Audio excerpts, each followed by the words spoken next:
Baik, shalom. Shalom, selamat pagi buat kita semua, jemaat yang dikasihi Tuhan. Seberapa kita yang ada saat ini, kita mau untuk memuji dan menyenangkan nama Tuhan.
Padamu Tuhan, padamu Tuhan, aku rindu hadirat-Mu Tuhan, aku rindu hadirat-Mu Tuhan, kami ingin selalu dekat padamu, selalu dekat padamu,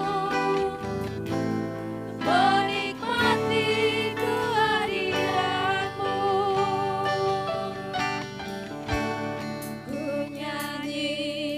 Hosana,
namamu ya Tuhan, terpujilah namamu di tempat maha tinggi ya Bapa.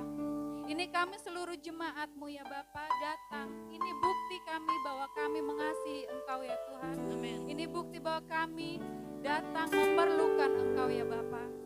Kami rindu hadirat-Mu datang dan memenuhi setiap kami ya Bapa. Karena kami percaya dalam hadirat-Mu ada kesembuhan. Dalam hadirat-Mu ada pemulihan terjadi ya Bapa.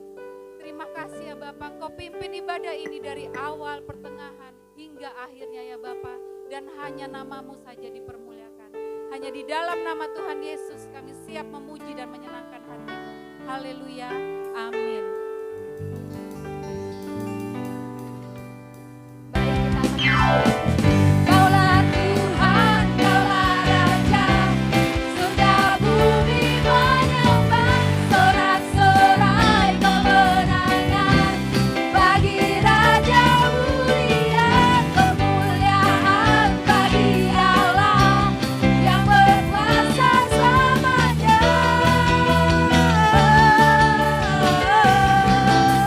Engkaulah Raja.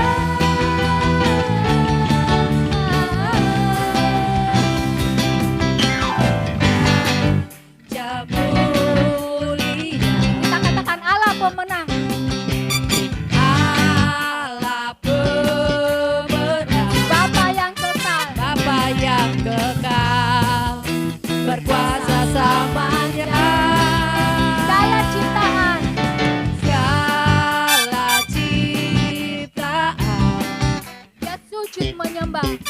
sujud menyembah bagi yang mulia, berkuasa selamanya. Kaulah Tuhan, Kaulah Raja, surga bumi menyembah, sorak-sorai kemenangan. Bagi Raja mulia, kemuliaan bagi Allah yang berkuasa selamanya.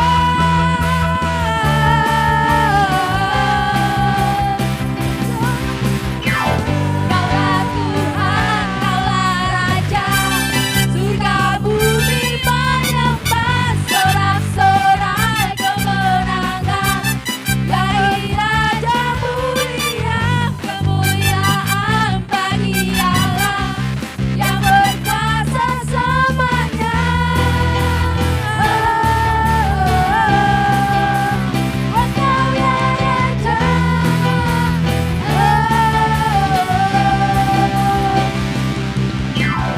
Raja mulia, Allah pemenang. Allah pemenang, Bapa yang kekal, berkuasa selamanya. Segala ciptaan sujud menyembah bagi yang mulia, berkuasa selamanya.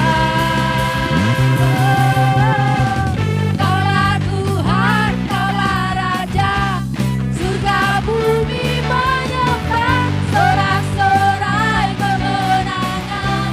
Bagi Raja mulia, kemuliaan bagi Allah yang berkuasa selamanya.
sungguh baik.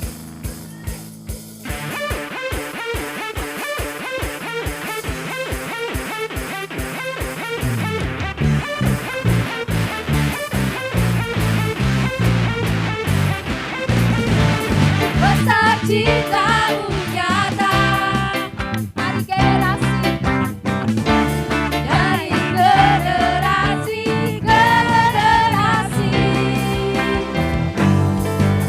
Kau angkat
dahsyat dalam segala perbuatanmu,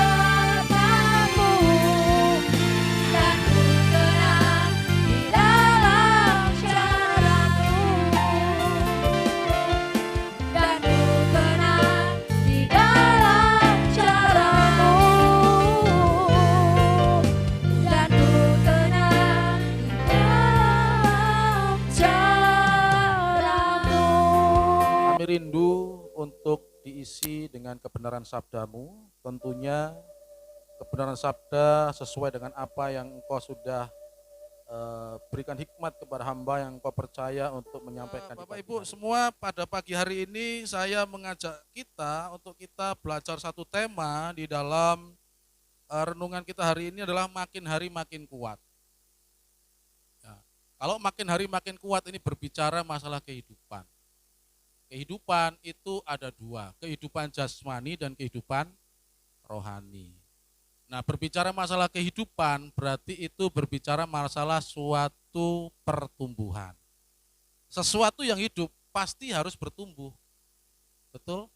Barang mati yang enggak bertumbuh. Entah itu tumbuhnya normal atau tidak, kalau sesuatu yang hidup pasti harus bertumbuh. Artinya apa? Berubah bentuk. Ya. Kalau mati, meja ini, kursi ini mati, ya seperti itu aja. Enggak besar, enggak kecil, rusak ya. Karena dipakai. Nah, firman Tuhan menegaskan Bapak Ibu bahwa kehidupan yang normal bagi seorang anak Tuhan adalah suatu kehidupan yang terus bertumbuh, berakar, dan menghasilkan buah. Saya ingat betul, bahkan sampai hafal, ini terus yang disampaikan oleh Bunda Siska ini. Harus bertumbuh, berakar, dan berbuah, bertumbuh, berakar, dan berbuah. Ya. Dan ini memang harus kita ulang-ulang, supaya apa? Supaya masuk dalam alam bawah sadar kita. Karena kalau hanya sekilas, nah ini kelemahan daripada hamba-hamba Tuhan. Kadang-kadang ketika firman Tuhan sudah disampaikan, minggu depan nggak diulangi, bulan depan nggak diulangi, cari yang baru. Iklan, kenapa kita bisa sampai hafal, oh ini iklan ini. Karena itu diulang-ulang terus itu. Ya. Itu juga kita harus ulang-ulang, saudara. Supaya itu masuk di bawah alam sadar kita, dan itu nanti yang akan memicu. Ya. Seperti itu. Nah, berbicara masalah pertumbuhan, saudara, berbicara juga masalah suatu perubahan. Ini pertumbuhan jasmani kalau orang itu normal. Dari bayi, menjadi balita, menjadi anak-anak, remaja, dewasa, lansia. Ini yang normal. Nah, saya membawa imajinasi kita berbicara pertumbuhan ini, coba lihat pertumbuhan kerohanian Bapak Ibu. Normal seperti ini enggak pertumbuhan rohaninya? Sudah tahunan menjadi orang percaya setiap minggu gereja, apakah pertumbuhan kita normal seperti ini? Atau seperti ini?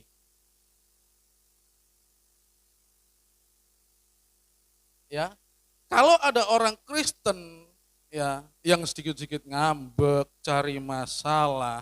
Saya waktu cari gambar ini membayangkan berarti imannya orang yang enggak dewasa dalam iman ini mungkin hanya dia itu wajahnya yang dewasa, tapi pola pikirnya seperti anak-anak, kan lucu. Berapa banyak orang Kristen yang seperti itu? Banyak. Ya. Kalau kita lihat ini aja ketawa. Coba kita lihat dari orang-orang Kristen yang sudah tahunan menjadi orang percaya. Ya, pelayanan bukan jaminan. Ya. Dan kita bayangkan pertumbuhannya seperti ini. Atau lihat keimanan kita sudah. Pertumbuhanku nih seperti ini atau bagaimana ya? Ya ketawalah dan bertobatlah habis itu gitu. Ya. Nah, ini tentang pertumbuhan, saudara. Nah, bagaimana supaya pertumbuhan kita ya, itu makin hari makin kuat?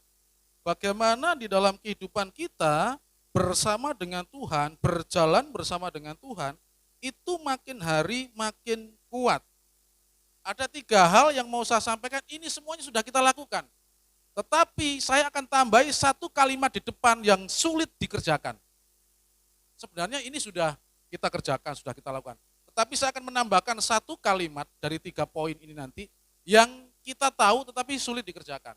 Yang pertama, Bapak Ibu, bagaimana supaya kita makin hari makin kuat membaca firman Tuhan? Sudah ya. Tapi saya tambah disiplin ini loh. Ya. Disiplin membaca firman Tuhan. Berbicara masalah disiplin berarti berbicara masalah apa? Konsisten. Ya, artinya kalau kita sudah sepakat misalkan 3:30 pagi merenungkan firman Tuhan, ya sudah jam segitu. Kecuali hal-hal yang tidak memungkinkan, sakit. Ya. Saya baru tahu kemarin itu kalau internet tidak bisa. Karena habis dari SMD saya pulang itu badan meriang, saya langsung mandi langsung tidur. Pagi-pagi saya ingat kakak Ruben minta, Pak untuk renungan bulan ini sudah habis, tolong dikirim yang baru. Saya bangun pagi-pagi, saya baca renungan dan saya kirim jadwal itu, kok nggak bisa. Saya ngidupin komputer kok nggak bisa, saya pakai hotspot komputer hotspotnya dari HP nggak bisa. Sampai modem saya restart juga ini kok nggak bisa. Saya nggak tahu karena tidak tahu kabarnya malam itu. Ya. Sampai sekarang ya sudah ada tapi nggak terkirim. Itu komitmen. Tadi pagi Bapak Ibu saya lemah seperti ini 3:30 tetap bangun. Molor sih 1/2 jam. Karena badan rasanya kayak menggigil, tapi karena sudah menjadi suatu kebiasaan dan saya pikir itu disiplin, saya harus bangun membaca itu sesuai dengan jadwal yang ada. Ya. Disiplin membaca firman Tuhan itu membuat kita makin hari makin kuat, saudara. Kenapa? Yang pertama karena firman Tuhan itu pelita bagi kita, ya pelita bagi kakiku dan terang bagi jalanku, kehidupan kita, saudara. Itu seperti ini, kalau kita 30 detik.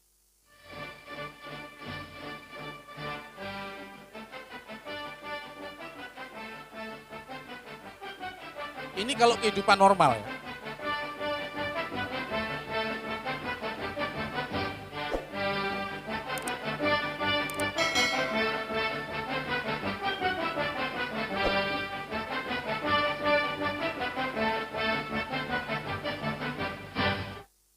Hidup yang 70 tahun bisa dipersingkat 30 detik.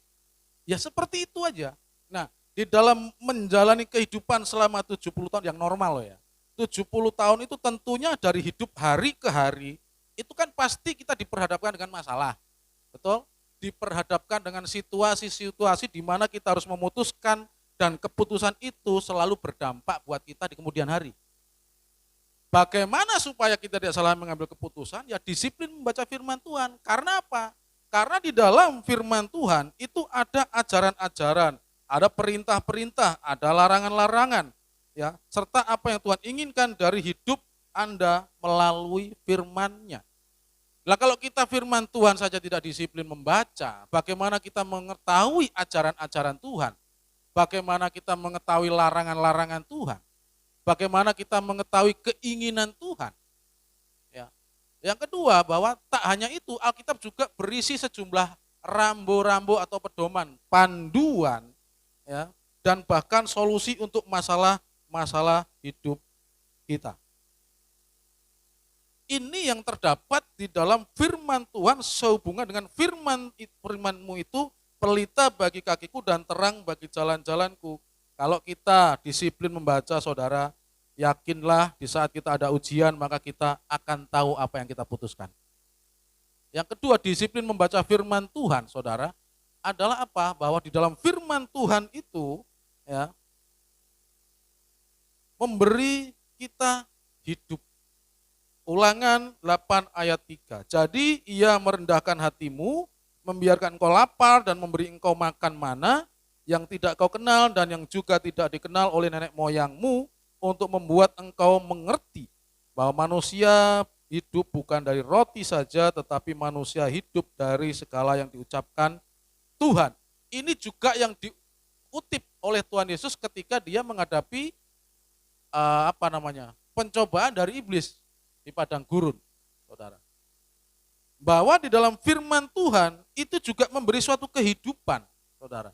Banyak kesaksian-kesaksian ketika orang percaya kepada janji Tuhan, itu berkat jasmani juga mengalir.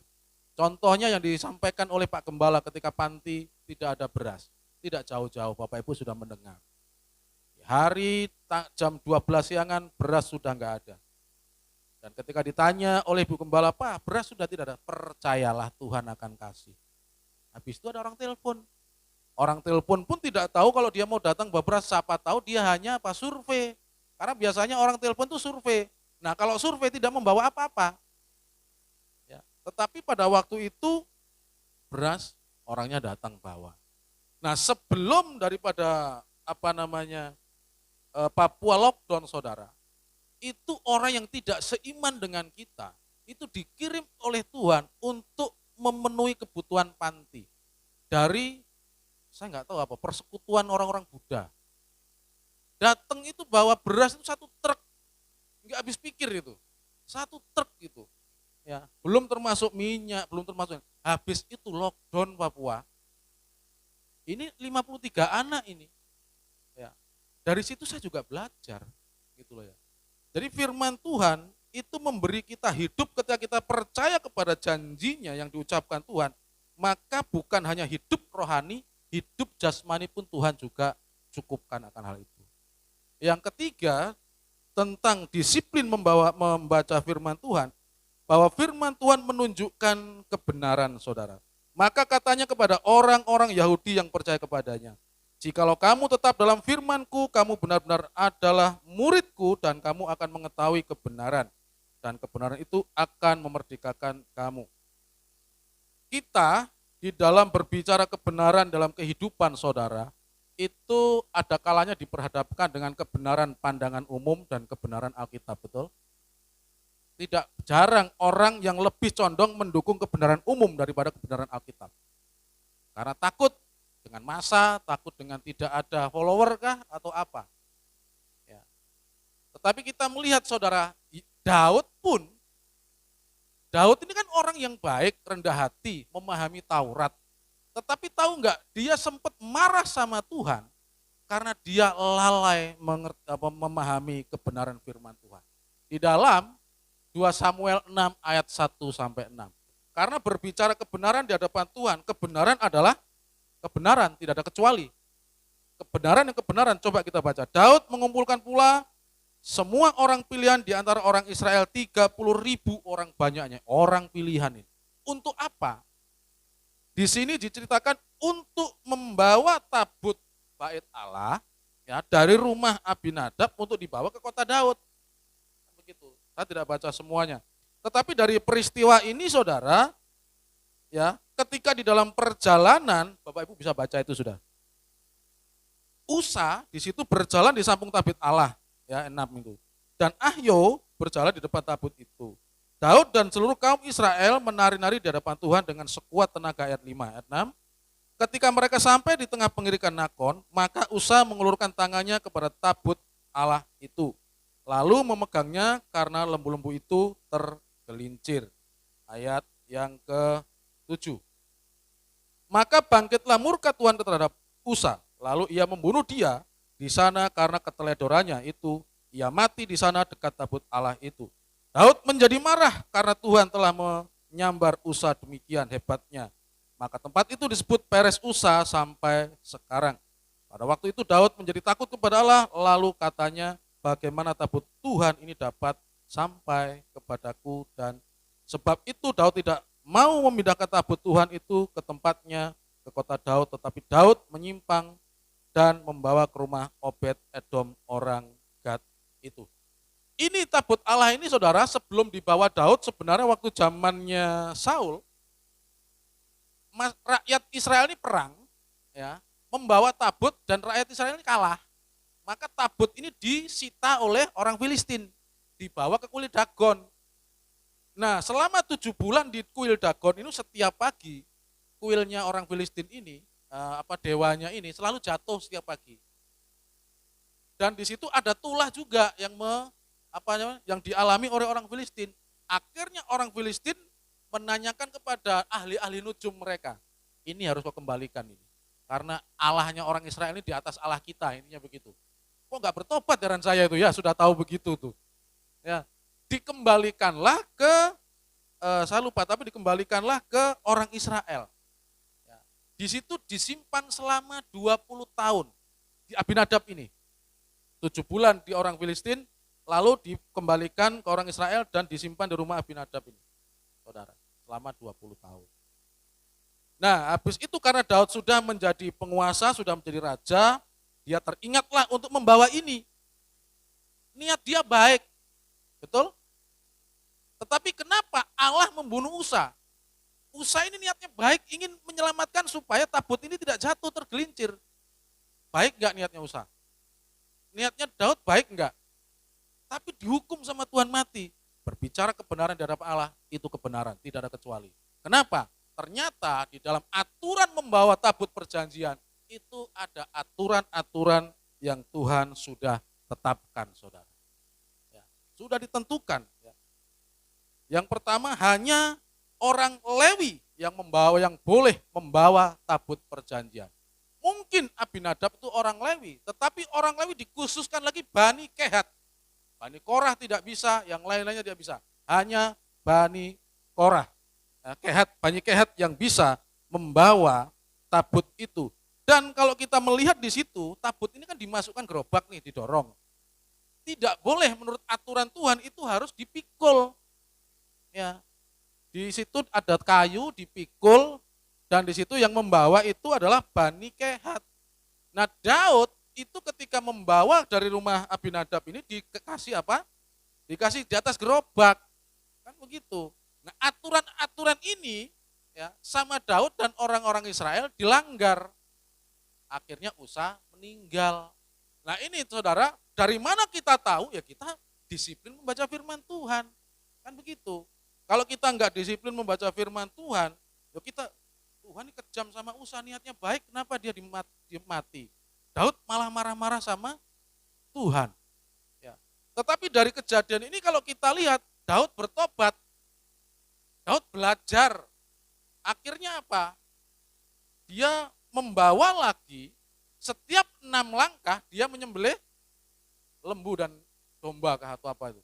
Jadi tabut itu akhirnya dipikul setiap 6 langkah, bayangin ini ya.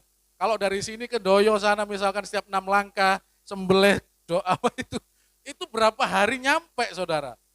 Tetapi ini dilakukan oleh Daud. Ya. Artinya apa? Daud ada inisiatif untuk memperbaiki kesalahan. Selain daripada orang yang membawa diperbaiki dari Bani Kehat dan juga dipikul tidak ditaruh di gerobak, dia melakukan suatu pengorbanan. Setiap 6 langkah nyembelih lembu, nyembelih domba atau kambing, itu ada pengorbanan setiap 6 langkah. Itu kalau sini misalkan sampai ke rumah saya itu berapa lembu itu yang harus mati itu. Saudara, ini saudara kenapa ya kita harus disiplin untuk membaca firman Tuhan. Makin hari makin kuat, maka disiplinlah membaca firman Tuhan. Mungkin kita sudah membaca firman Tuhan, tetapi di depannya itu tidak ada disiplin itu loh. Alah, firman Tuhan hari ini sudah baca, sudah besok. Karena besok mau sibuk, akhirnya hari ini dirapel. Jangan begitu. Saya katakan jangan, itu tidak disiplin. Dulu saya sempat begitu, karena saya mau melakukan perjalanan, akhirnya mau ke Jakarta, saya baca hari ini saya habiskin, yang untuk jatah besok. Ternyata hati nurani saya bilang, ini tidak disiplin. Yang hari itu ya harus kau baca hari itu, karena ini komitmen. Yang lusa ya lusa, jangan dirapel. Karena kalau kita rapel ujung-ujungnya saudara, nanti hal menjadi kebiasaan, disiplin hilang. Iya, disiplin hilang. Makanya yang pertama untuk menjadi kuat saudara, kita harus disiplin membaca firman Tuhan. Makin hari makin kuat. Yang kedua apa? Sebenarnya kita sudah lakukan ini. Tetapi yang atas itu yang tidak, disiplin mengucap syukur. Saya yakin hari ini semua sudah mengucap syukur. Ya, Kemarin lusa? Amin. Tapi mengucap syukurnya ini dalam arti begini, di doa pagi jam yang ditentukan atau ketika mau makan, kan beda. Setiap saat, disiplin harus ada mengucap syukur. Jangan sampai kita mengucap syukurnya kalau mau makan saja, terima kasih yang mengucap syukur untuk berkat ini Tuhan. Ya. Karena berbicara masalah disiplin mengucap syukur saudara, kita bisa melihat di sini ada beberapa hal ya. 1 Tesalonika 5 ayat 16-18, bersukacitalah senantiasa, tetaplah berdoa, mengucap syukurlah dalam segala hal, Sebab itulah yang dikehendaki Allah di dalam Kristus Yesus bagi kamu tentang mengucap syukur. Ini bukan suatu saran, ya. Ini bukan suatu saran, tetapi ini adalah apa di situ? Perintah, saudara. Mengucap syukur itu bukan saran dari Tuhan, tetapi perintah. Dan mengucap syukurnya adalah di dalam segala hal. Saudara. Saya mau kesaksian nih saudara tentang apa yang saya alami. Bapak Ibu sudah tahu semua lah karena di doa. Kan kerja ini sedang dirumahkan ya. Saya berpikir, di kantor saya kan deket kantornya Hercules. Banyak rental di sana. Saya itu sempat iseng-iseng mau parkir di kantor, tak tulisi rental. Ya toh? Karena dirumahkan tanpa gaji. Apa yang Tuhan mau saudara? Spion saya patah saudara. Akhirnya nggak jadi. Ya, spion saya patah yang kanan itu. Sampai sekarang kan nggak ada itu. Ya. Jadi apakah saya coba justru di situ menyelami. Ya terima kasih. Mengucap syukur saja. Mengucap syukur. Sudah begitu kemarin sakit lagi. Ya. Pokoknya mengucap syukur dari hari ke hari lah. Nah, karena apa saudara? Mengucap syukur itu perintah saudara. Yang kedua, orang yang tidak mengucap syukur itu tidak tahu diri, betul? Iya, kalau saudara misalkan saya kasih sesuatu, ya gitu ya juga nggak mengharapkan itu sih, tetapi kalau misalkan dikasih sesuatu langsung pergi saja gitu, pasti orang berpandangan lain. Lain kali nggak tak kasih gitu. Paling tidak ngomong lah terima kasih lah, apa kan begitu. Ya, supaya apa? Supaya ya kita seneng lah gitu, meskipun nggak berharap itu, tetapi pasti pikiran orang ketika dapat sesuatu, dikasih sesuatu tidak ada ucapan terima kasih Pak ya Tuhan memberkati. Itu orang sudah berpikir bahwa kau tidak tahu diri atau tidak tahu diri. Itu sudah pikiran orang seperti meskipun nggak diucapkan ya. Karena orang timur kan jaga perasaan ini. Ya. Nah, manfaat mengucap syukur yang pertama adalah mengucap syukur akan menghasilkan pengampunan, betul saudara. Ketika kita mengucap syukur dengan situasi yang kita pandang itu tidak baik saudara, maka pengampunan ada di sana. Kenapa? Aku mengucap syukur Tuhan, udah ini semuanya Engkau izinkan dan ampunilah saya. Mengucap syukur. Yang kedua, mengucap syukur membuat kita rela menerima setiap keadaan untuk membuat kita lebih dewasa. Ternyata salah satu syarat untuk kita menjadi dewasa itu mengucap syukur. Kalau kita menggerutu, enggak menjadi dewasa-dewasa. Mengucap syukur salah satunya itu syarat untuk menjadi kita lebih dewasa. Dan kabar baiknya ini gratis. Ya, tidak perlu kita ke BKPM ngurus izin supaya keluar situs siup mengucap syukur. Enggak ada. Ya, enggak ada. Mengucap syukur menyadarkan kita bahwa tidak ada yang kebetulan di dunia ini. Kita hanya mengingat dan menghitung apa yang kita tidak punya. Ada satu cerita saudara. Ini ada pangeran, dia suka berburu. Dan dia minta izin kepada bapaknya, raja, papa, baginda, ya baginda lah. Ini hamba ini mau berburu. Dan saya hanya mau minta hanya ditemanin patih saja. Loh kenapa? Ya saya hanya mau berdua sama dia saja, enggak mau banyak-banyak orang. Akhirnya mereka berdua pergi untuk berburu saudara, patih sama pangeran ini. Di perjalanan masalah selalu ada saudara. Kudanya yang patah kaki lah, ya. Senjatanya yang juga hilang lah, pokoknya masalah itu selalu ada. Sehingga makanan pun juga habis. Akhirnya apa? Mereka lapar dan haus. Mereka melihat ada kelapa, mereka mau minum, maka patih itu memanjat pohon itu. Pisau enggak ada. Ya, karena senjatanya sudah, pokoknya intinya dalam perjalanan itu ada masalah sehingga mereka tidak bawa apa-apa lah, intinya begitu. Nah, karena mau minum kelapa ini, enggak ada yang mereka harus pakai gigi untuk membuka itu. Nah, membuka kelapa muda itu pakai gigi, patahlah gigi dari pangeran ini. Patihnya ketawa dia, pangeran lucu sekali. Tetapi mengucap syukurlah bahwa dalam segala sesuatu ada maksud baik Tuhan. Oh, pangeran ini marah, saudara. Kamu tidak bilang ini, malah kamu menghina saya. Kamu nggak usah ikut saya, tak masukin jurang. Dia dimasukin jurang, saudara. Dimasukin lubang gitu, di situ ditinggal. Maka pangeran ini berjalan sendiri untuk berburu. Naasnya di tengah hutan, padahal nggak bawa apa-apa, ditangkaplah suku kanibal. Dia di situ mau dikorbankan ke dewa mereka. Di saat mau disembelih, ya, dia teriak jangan bunuh saya. Terbukalah mulutnya, giginya ini enggak ada. Nah, orang suku kanibal ini, oh ini tidak layak untuk dikorbankan karena cacat ini. Giginya sudah tanggal 2 ini. Jadi tidak layak untuk dikorbankan ke dewa kita lepaskan dia. Akhirnya dia terlepas dari dibunuh oleh suku kanibal ini, dia teringat, betul juga kata patihku ya, bahwa segala sesuatu itu mendatangkan kebaikan. Gara-gara gigi patah ini saya selamat tidak mati. Akhirnya dia cari patihnya kembali ke, itu masih ada di dalam jurang itu. Langsung dia diambil, langsung dia peluk patih itu, dia bilang begini, aduh patih, apa yang kau katakan betul sekali ini. Ya, kenapa? Gara-gara gigiku patah ini saya nggak jadi dibunuh oleh suku kanibal ini. Lalu patihnya juga bilang begini, saya juga terima kasih kepada pangeran. Kenapa? Kalau pangeran nggak masukkan saya ke jurang, mungkin saya yang mati sama orang suku kanibal itu, saudara. Artinya apa? Bahwa di dalam segala sesuatu kalau kita mengucap syukur, kita bisa menyelami, saudara, maksud Tuhan di sana. Maka disiplinlah mengucap syukur setiap saat. Baik itu waktunya baik atau tidak baik, baik itu yang menyenangkan maupun tidak menyenangkan, mengucap syukurlah agar kita makin hari makin kuat. Yang ketiga, saudara, ini juga sudah kita lakukan, saudara. Apa? Disiplin lagi ya dalam persekutuan. Ya minta maaf kalau yang lainnya nggak ada di foto situ ya, karena ini waktu itu saya mau cari foto-foto, itu kata simpen di cloud. Nah di situ nggak ada internet, jadi yang ada di komputer saja saya cari-cari mana ini ya. Karena nggak ada internet, berarti nggak bisa akses dokumen-dokumen yang ada. Nah disiplin di dalam suatu persekutuan, saudara. Firman Tuhan sangat jelas. Saya sampai pakai 2 versi, saudara. Di dalam Ibrani itu 10 ayat 25. Janganlah kita menjauhkan diri dari pertemuan-pertemuan ibadah kita, seperti dibiasakan oleh beberapa orang. Tetapi marilah kita saling menasihati dan semakin giat melakukannya menjelang hari Tuhan yang mendekat. Ini bahasa terjemahan sederhana Indonesia 2 ya.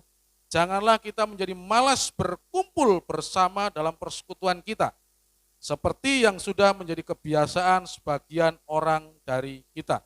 Sebaliknya marilah kita saling mendorong untuk tetap rajin berkumpul dan lebih rajin lagi karena kita menyadari bahwa hari kedatangan Kristus semakin dekat, saudara.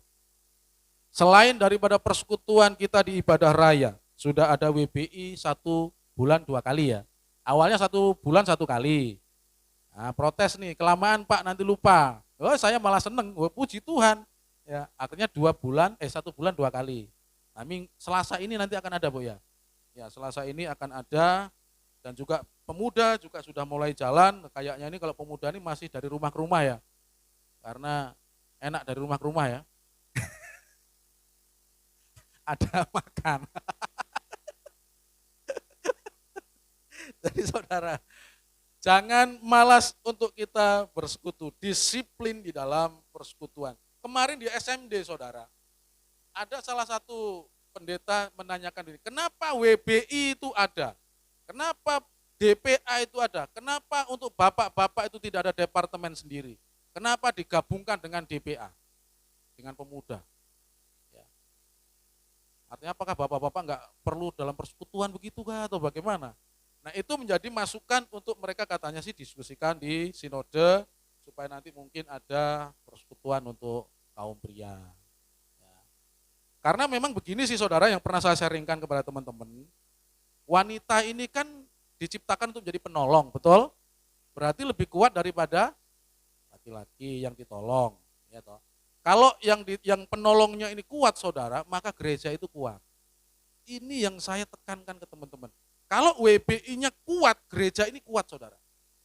Karena perpecahan rata-rata, umek-umeknya itu dari ibu-ibu dulu. Nanti bapak yang tidak bisa ngatur ibu-ibu, ya sudah aku ikut mama aja kemana wis. Kan begitu biasanya. Iya toh? Tapi kalau WBI-nya kuat saudara, saya yakin bapak itu ngikut saja. Contohnya habis ibadah dulu kan snack, sekarang kok tiba-tiba nasi terus ini loh. Kapan rapatnya kan begitu. Dulu tuh snack, tapi sekarang ini setelah ibadah ada nasi. Saya kadang-kadang rapatnya kapan mah? Enggak ada.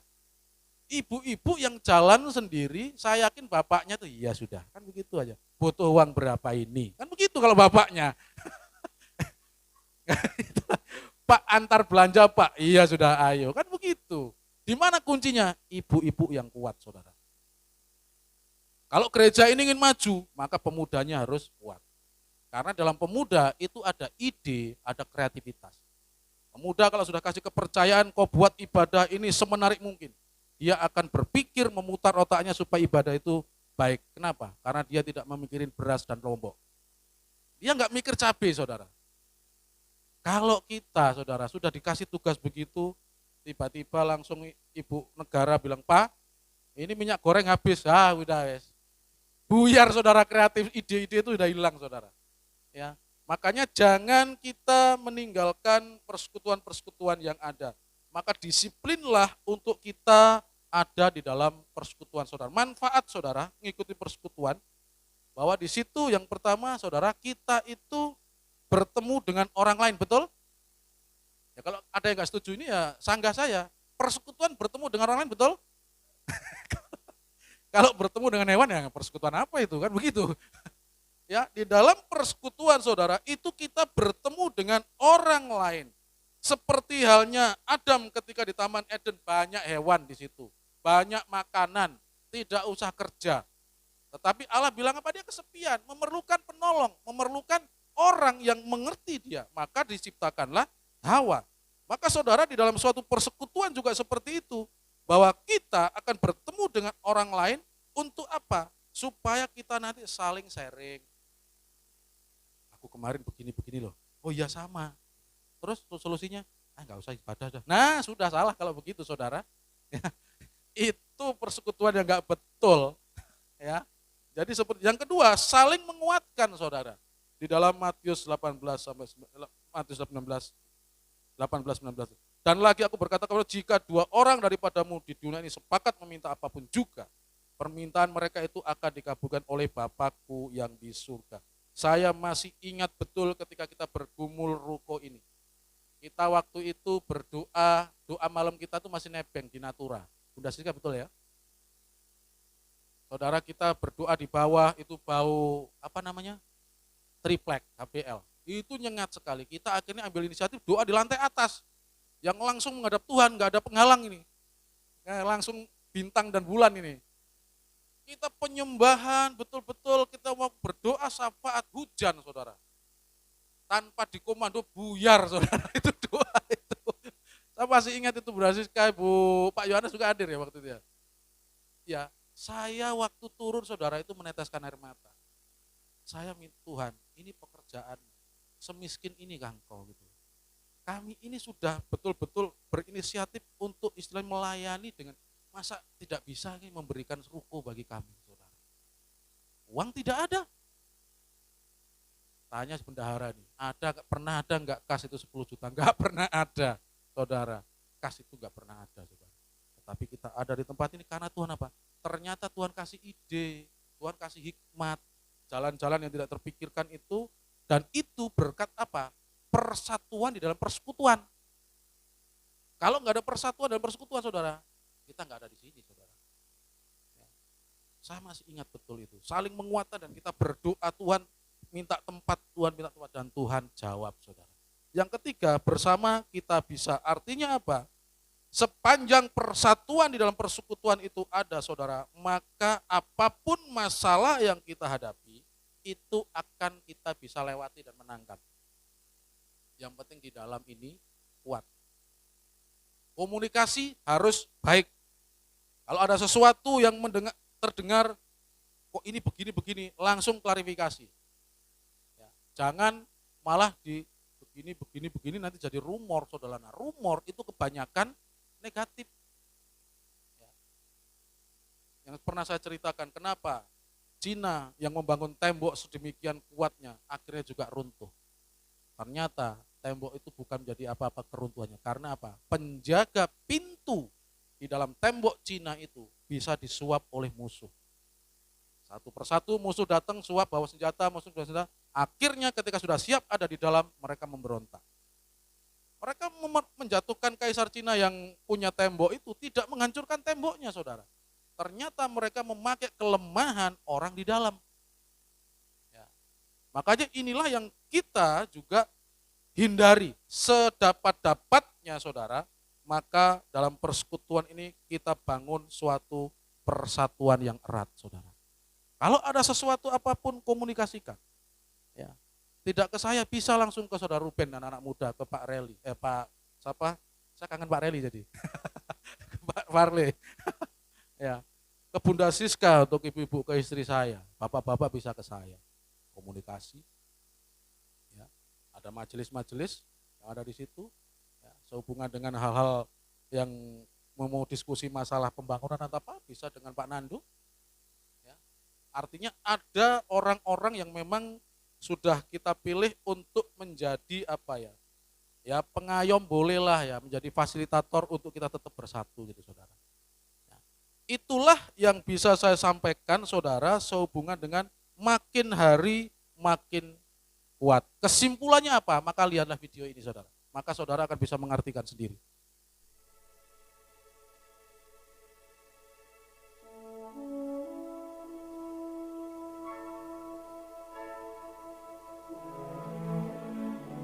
Supaya kita kuat, maka kita harus berakar dulu.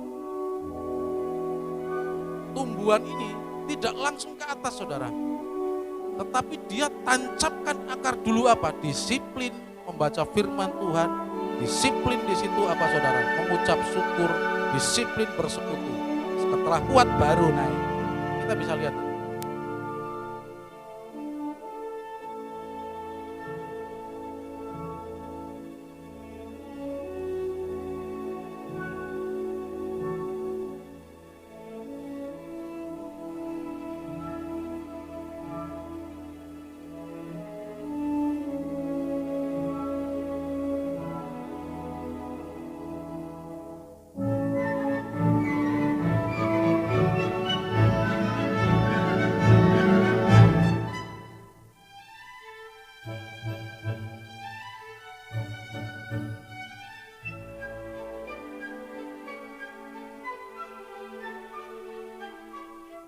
Kalau akarnya kuat, maka untuk ke atas itu lebih mudah. Kita lihat ini, coba Bapak Ibu lihat ke kehidupan.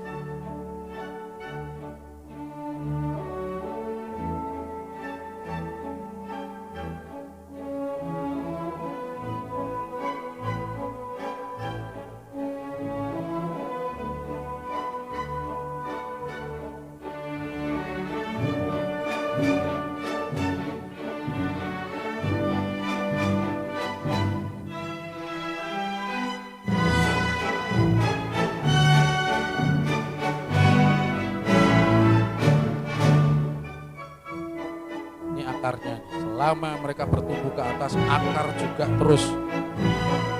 Di hari ke-12 mereka tetap 13, mereka menancapkan saudara.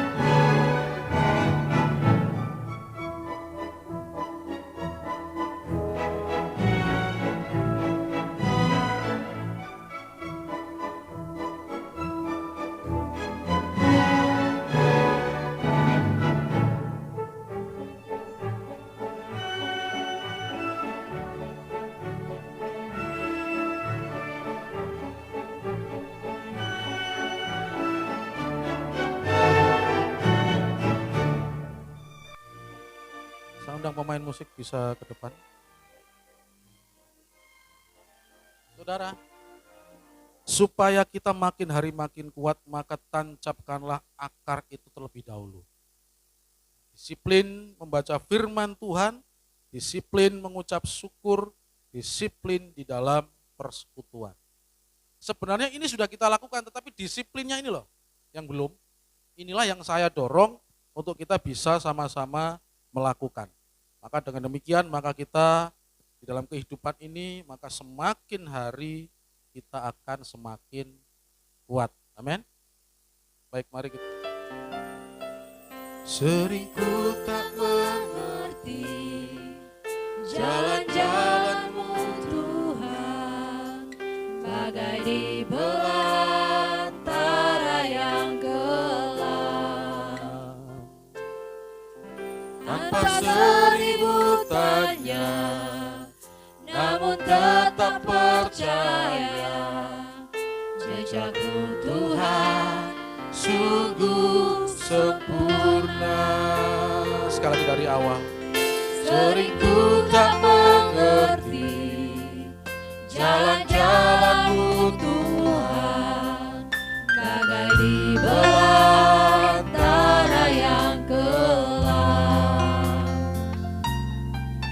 Tanpa seribu tanya, namun tetap percaya, jejakmu Tuhan sungguh sempurna.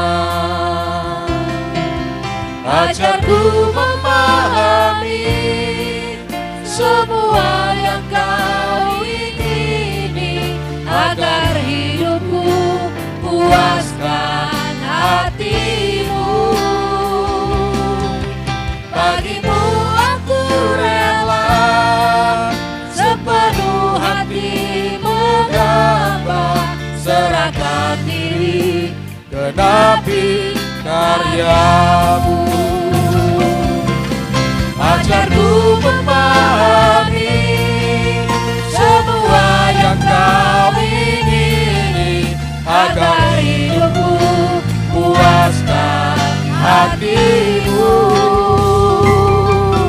Bagimu aku rela sepenuh hati menghamba, serahkan diri genapi karya-Mu. Sekali lagi dari awal, mari kita nyanyikan pujian ini sungguh-sungguh. Sering ku tak mengerti jalan-Mu Tuhan, bagai di belantara yang gelap. Tanpa seribu tanya, namun tetap percaya, jejakmu Tuhan sungguh sempurna. Ajarku memahami semua yang Kau ingini, agar hidupku puaskan hati-Mu. Bagimu aku rela sepenuh hati mengambah, serahkan diri genapi karya-Mu. Ajarku memahami semua yang Kau ingini, agar hidupku puaskan hati-Mu. bagimu. Aku rela sepenuh hati mengambah, serahkan diri genapi karya-Mu. Ajarku Memahami semua yang Kau ingini, agar hidupku puaskan hati-Mu. Bagimu aku rela sepenuh hati menghamba, serahkan diri genapi karya-Mu. ajarku memahami. Ajarku memahami Yes, Tuhan. semua yang Kau ingini, Amin. agar hidupku puaskan hati-Mu. Bagimu aku rela sepenuh hati menghamba, serahkan diri genapi karya-Mu. Sekali katakan sama-sama, ajarku memahami semua yang Kau ingini, agar hidupku puaskan hati-Mu. Bagimu aku rela sepenuh hati mengambah, serahkan diri genapi karya-Mu. Serahkan diri genapi karyamu. Serahkan diri, genapi karyamu. Terima kasih Tuhan untuk firman-Mu saat ini. Kami bersyukur bahwa hari ini Engkau mengajar kami bagaimana supaya kami makin hari makin kuat Tuhan. Kami tahu bahwa kehidupan menjelang kedatangan-Mu kedua kali semakin susah, semakin sukar. Keadaan semakin tidak menentu Tuhan. Tapi kami percaya di saat kami Tuhan disiplin di dalam merenungkan firman, di saat kami disiplin mengucap syukur, di saat kami disiplin Tuhan untuk ada dalam suatu persekutuan, maka iman kami makin hari makin kuat. Fisik kami mungkin boleh Tuhan semakin hari semakin lemah oleh karena faktor alam, karena usia. Tetapi iman kami Tuhan, biarlah itu tidak terpengaruh Tuhan oleh fisik kami Tuhan. Mungkin usia kami semakin hari semakin tua, semakin lemah secara fisik. Tetapi biarlah Tuhan, roh kami, iman kami Bapa, semakin hari semakin kuat oleh karena firman yang sudah Engkau kabarkan kepada kami. Terima kasih Tuhan, ini doa kami. Kami alaskan di dalam nama Tuhan Yesus kami berdoa. Haleluya. Amin.